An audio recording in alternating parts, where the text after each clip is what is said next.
يو جايز هاو ار يو دوين، مرحبا بكم معنا في فلوق جديد من هاد البلاصه هادي المشهوره عندنا هنا في مراكش، لو جاردان ديالنا الجميله الرائعه.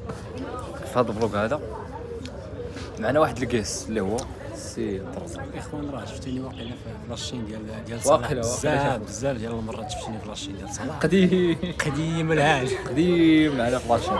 بلاتي ندخلوا للكادرا خويا. واليوم ان شاء الله سي صلاح شوف هاد الفلوق هذا بحال كاع الفلوقات اللي كيجيو بارازار، غير تا كينبتوا من على سميتو على حين غفله، وغينا نهضروا على شي موضوع. هو الموضوع الذي فقال لي واحد الكلمه اللي هي ما عنديش فكره. قلت لي نهضروا على هذا الموضوع هذا ديال فاش ما كتكونش عندك فكره، كتقلب على فكره وما كتكونش عندك فكره. واش ضروري تكون عندك فكره اصلا؟ واش هي الفكره؟ هذا هو عنوان ولا موضوع الحلقه يعني. هكذاك الفكره الا جيت تفكر فيها، شنو هي الفكره؟ هي واحد الحاجه، واحد الرؤيه اللي كتبين لك الطريق لواحد البلاصه، لواحد الحاجه معينه باش تدار. كاين ولا ما كايناش؟ هذه هي الفكره. هذيك هي الفكره. اوكي باغ اكزومبل نقول لك انا واحد المشكل كيطرا لنا، بما اننا حنا دابا كندويو ارفع صوتك حيت ما عندناش الميكرو. حنا دابا كندويو على الفكره. من بين المشاكل اللي كنلقى فاش نصور شي فيديو ولا شي حاجه كنقول ما عنديش فكره. لا بالضروره خص تكون عندي واحد الفكره اللي هي بارفي، فهمتني كيفاش؟ انها تكون مثاليه. يعني كيت مثالي. انت مثالي. ديك الساعه فاش كتفكر ديك المثاليه شوف راه قلت لك هضرنا على هذا الموضوع قبيله، فاش كنت يلاه غنبدا صناعه المحتوى تصور معايا في 2020 عام كامل، درت 4 ديال الفيديوهات بسبب هذا البلان هذا ديال خاصني نقلب على فكره بحال هذيك الفكره هي باش غتبدل العالم.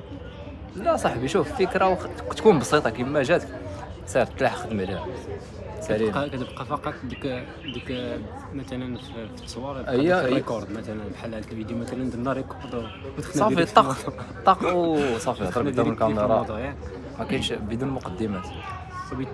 وبالتالي زيد كمل دابا فكره بديتي فيها. واش ضروري تكون عندك فكره؟ واش ضروري تكون عندك فكره؟ شوف هي الفكره ضروريه، ولكن باش انك اللي كيعطل بنادم هو انه كيجلس وكيتسنى باش انه تجي الفكره. شوف بحال غادي في الظلام كتقلب على ديك الساروت ديال الضوء، هي بحال كنشوفها انا كتنوض كتبدا تقلب، ما تجلسش حيت الا جلستي عمرك غتلقى داك الساروت ديال الضوء كتنوض كتبقى تقلب طق طق طق كتمشى مع الظلام كطيح وتنوض وتطيح وتنوض وتطيح وتنوض عاد تلقى ديك الساروت وتعاود الضوء. اما الا جلستي بلاصتك وكتسنى داك الساروت انه يشعل الضوء بوحدو عمره غيشعل.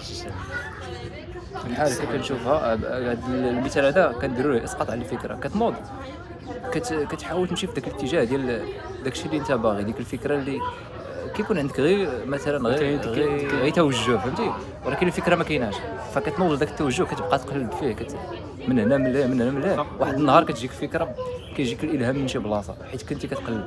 اما الا جلستي وكتسنى الفكره ما عمرها تجي.